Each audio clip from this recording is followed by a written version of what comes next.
Dan Noreen juga pernah berkata kepada Collier bahwa jika terjadi sesuatu pada dirinya, artinya ayahnya telah melakukan sesuatu.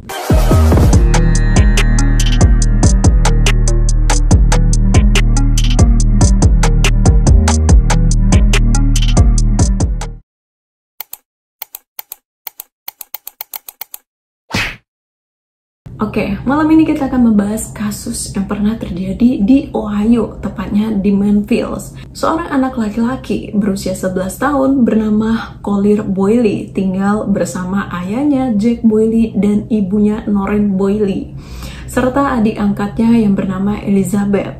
Ayahnya, Jack Boyle, adalah seorang dokter terkenal yang punya reputasi cukup baik lah di Ohio waktu itu. Tapi sebagai seorang ayah dan suami, si Jack Boyle ini adalah tipe laki-laki temperamen yang suka marah-marah nggak jelas.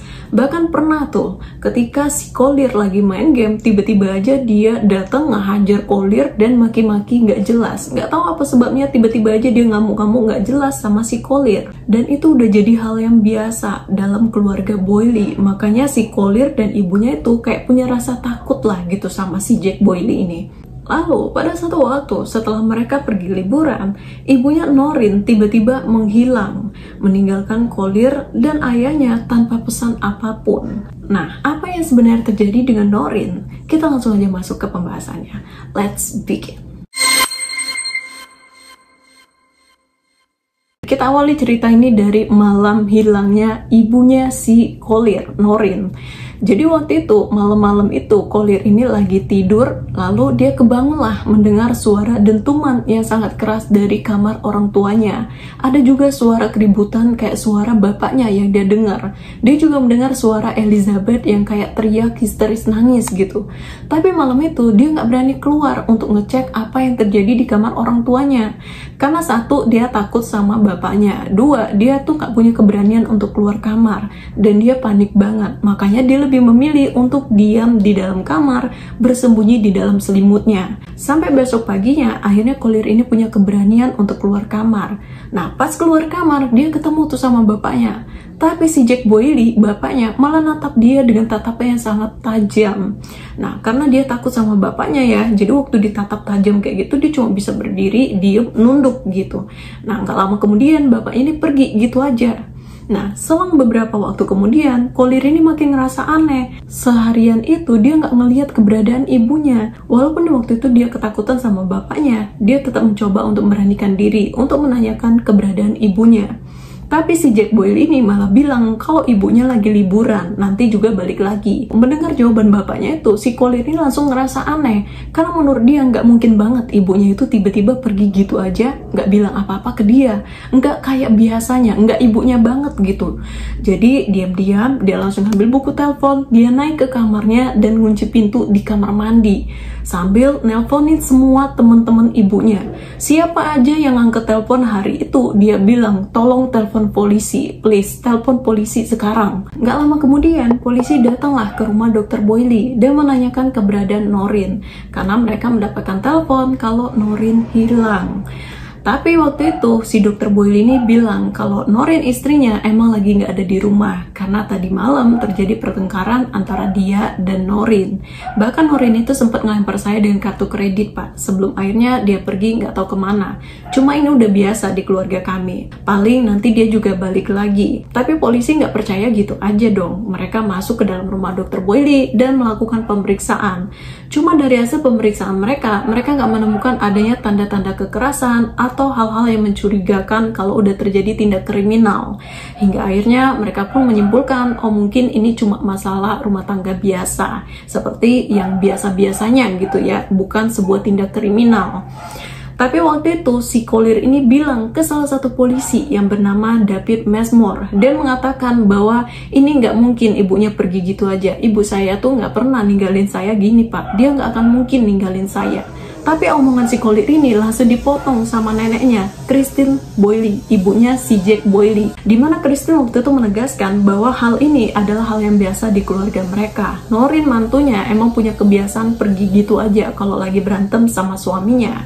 Bahkan sebelumnya, Christine ini juga menceritakan bahwa Noreen ini pernah pergi dari rumah saat berselisih dengan dia, tapi beberapa hari kemudian Noreen balik lagi. Jadi kayak menekankan kalau ini tuh udah biasa gitu di keluarga mereka, bukan sesuatu yang baru terjadi. Setelah mendengar keterangan dari Christine dan memeriksa rumah Dr. Boyle, polisi nggak menemukan tanda-tanda adanya tindak kriminal. Polisi pun akhirnya menyimpulkan mungkin itu cuma masalah internal keluarga, bukan sebuah tindak kriminal. Mereka pun pergi meninggalkan rumah Dr. Boyle. Cuma si Dr. Boyle ini sempat nanya, siapa ya Pak yang udah nelpon Bapak? Sambil natap tajam ke arah Collier, seakan-akan kayak jangan-jangan Collier nih yang udah macem-macem gitu kan. Tapi polisi menerangkan bahwa mereka mendapatkan telepon dari salah satu temen Noreen. Cuma sampai beberapa hari kemudian keberadaan Noreen itu juga nggak diketahui keberadaan di mana. Dia nggak balik ke rumah atau ngasih kabar ada di mana. Dan polisi juga nggak menemukan petunjuk apapun selain keterangan dari Dr. Boyle dan Christine Boyle. Sementara David Messmore menganggap keterangan dari Collier hanyalah keterangan seorang anak yang sedih ditinggal gitu aja sama ibunya. Jadi cuma dianggap angin lalu. Tapi David Messmore berubah pikiran ketika dia mendapatkan informasi dari tetangganya Dr. Boyle yang mengatakan bahwa dini hari, di hari hilangnya Noreen, tetangganya tuh sempat ngelihat ada aktivitas mencurigakan di rumah Dr. Boyle. Nah, dari keterangan tetangganya inilah akhirnya David Messmore membawa anggotanya dan melakukan pemeriksaan secara menyeluruh ke rumah Dr. Boyle. Gak cuma bagian dalam rumah, bahkan sekitar rumah Dr. Boyle pun mereka sisiri secara detail. Cuma sayangnya pemeriksaan itu nggak menemukan petunjuk apapun, nihil, dan mereka lagi-lagi cuma bisa ngangkat bahu. Tapi di momen ini Messmore sempat ngobrol berdua sama Collier tanpa gangguan Christine, neneknya si Collier. Dimana waktu itu lagi-lagi Collier ini bilang kalau ibunya tuh nggak akan pernah ninggalin dia gitu aja, dan ini bukanlah kebiasaan dari ibunya. Terus Collier ini juga bilang kalau ada yang mencurigakan dari bapaknya. Dia sempat ngeliat ada memar di lengan bapaknya saat bapaknya meminta dia untuk mengoleskan obat pereda nyeri. Selain itu, Collier juga bilang ibunya itu kalau keluar rumah selalu punya kebiasaan membawa tas coklat favoritnya. Kemanapun Noreen pergi, tas coklat itu selalu dia bawa. Tapi tas coklat itu ada di dalam rumah, dan ini sangat-sangat aneh bagi seorang Collier yang sangat mengenal kebiasaan ibunya gitu. Tapi si Collier ini langsung stop cerita ketika dia ngelihat neneknya Christine datang nyamperin mereka. David Messmore yang paham situasi tersebut diam-diam memberikan kartu namanya kepada Collier sambil mengatakan bahwa kamu bisa telepon saya kapan aja, di mana aja kamu bisa. Dari sinilah Messmore mulai mempercayai keterangan Collier dan merasa ada yang gak beres di balik hilangnya si Noreen. Dan ketika Collier lagi di sekolah, dia memberanikan diri untuk menghadap kepala sekolah serta meminta si kepala sekolah untuk menelpon Messmore dari kartu nama yang sebelumnya dikasih oleh si Messmore. Waktu itu Collier tuh tahu kalau dia gak akan bisa bercerita secara leluasa kalau dia ketemu Messmore di rumahnya. Selain itu, polisi juga udah gak bisa lagi asal datang ke rumah Dr. Boyle setelah 2 kali pemeriksaan gak ditemukan tindak kriminal apapun. Makanya antara Collier dan Messmore ini kayak curi-curi waktu gitulah. Di pertemuan inilah Collier ini menceritakan bahwa pribadi ayahnya nggak sebaik reputasinya. Bahkan beberapa hari sebelumnya, ayahnya Jack Boyle sempat memperkenalkan Collier dengan wanita selingkuhannya yang bernama Sherry. Collier juga sempat menceritakan bahwa dia memberitahu ibunya Noreen tentang perselingkuhan sang ayah. Dan terjadilah pertengkaran hebat antara ayah dan ibunya karena masalah perselingkuhan ini. Collier juga berusaha untuk meyakinkan Messmore bahwa ada yang gak beres dengan ayahnya dan neneknya. Ada sesuatu yang terjadi dengan ibunya. Saking curiganya, dia bahkan sampai memeriksa seluruh isi rumahnya untuk mencari tahu keberadaan ibunya.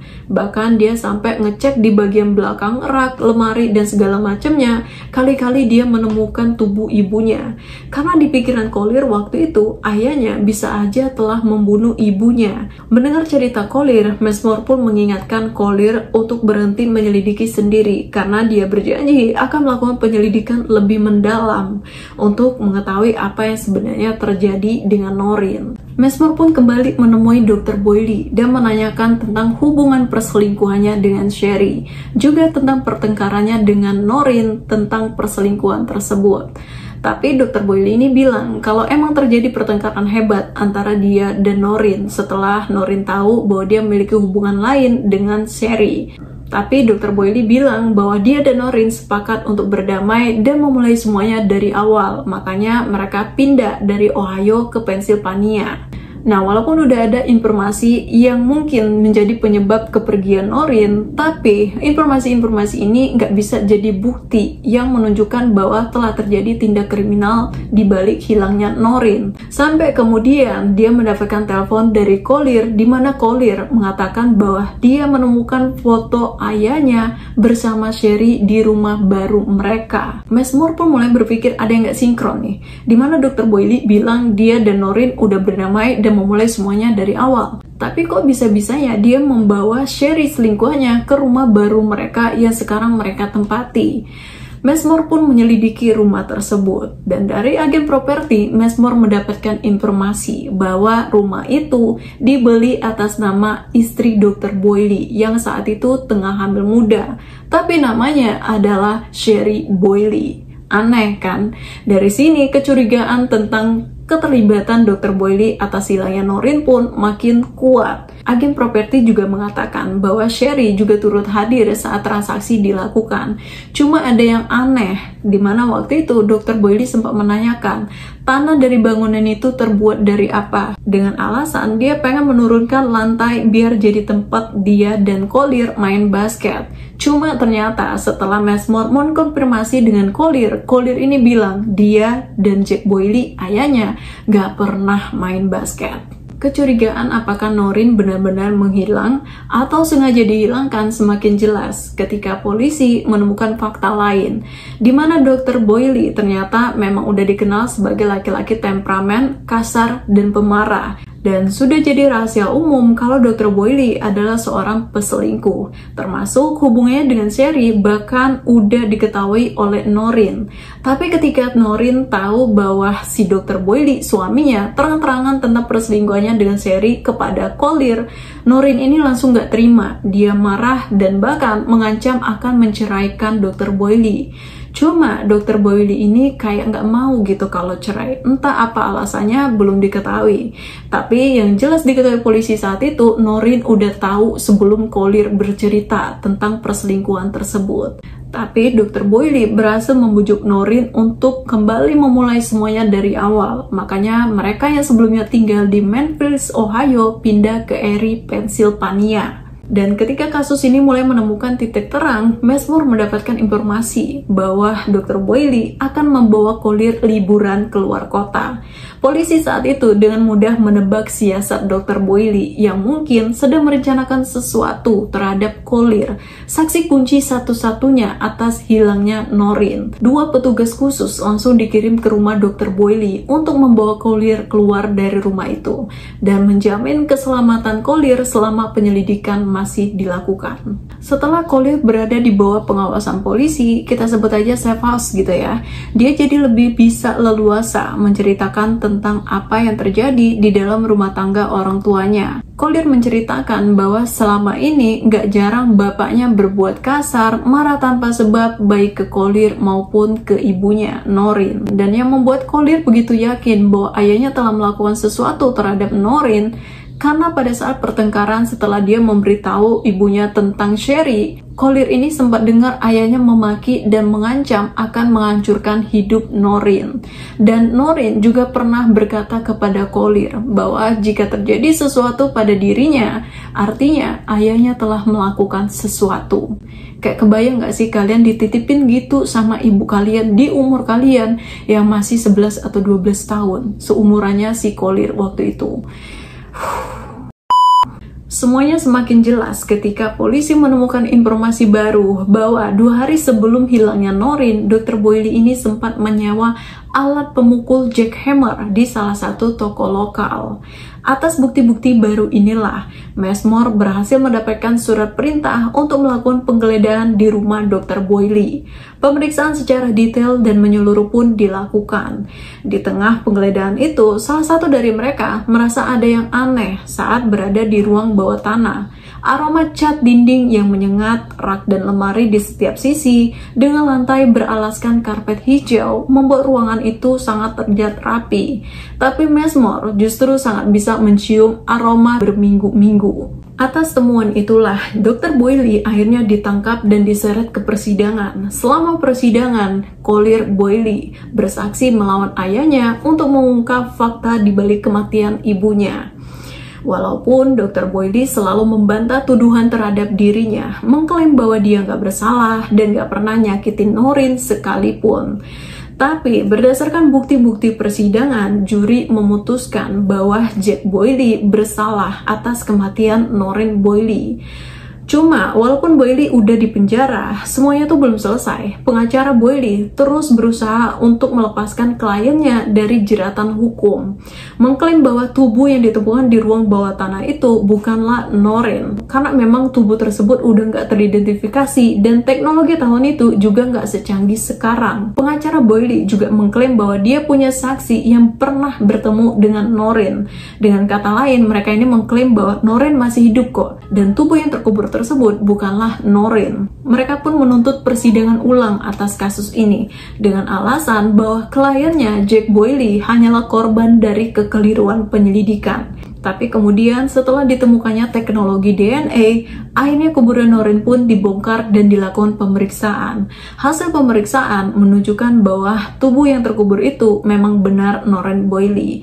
Sehingga Jack Boyle pun gak punya celah lagi untuk bisa lepas dari jeratan hukum. Setelah kasus itu selesai dan Boyle tetap di penjara, Collier dirawat dan dibesarkan oleh keluarga angkatnya yang alhamdulillahnya memperlakukan Collier dengan baik. Collier juga sukses menjadi seorang sutradara, produser, dan sinematografer yang terkenal karena dokumenternya yang berjudul A Murder in Memphis tahun 2018. Dokumenter yang menceritakan tentang kejadian naas yang menimpa ibunya, Noreen Boyle. Walaupun dia sangat dibenci dan dimusuhi oleh keluarga ayahnya sendiri karena telah bersaksi di pengadilan. Bahkan ayahnya juga terus meneror Collier dengan mengiriminya surat dari penjara yang berisi makian dan hinaan karena telah memenjarakan ayahnya sendiri. Habis ceritanya, itu dia pembahasan kita malam ini. Dan terima kasih udah tonton video aku sampai selesai. Jangan lupa klik subscribe, like video ini kalau kamu suka ceritanya, dan komen opini kamu tentang kasus ini. Oke, see you next time. Dadah!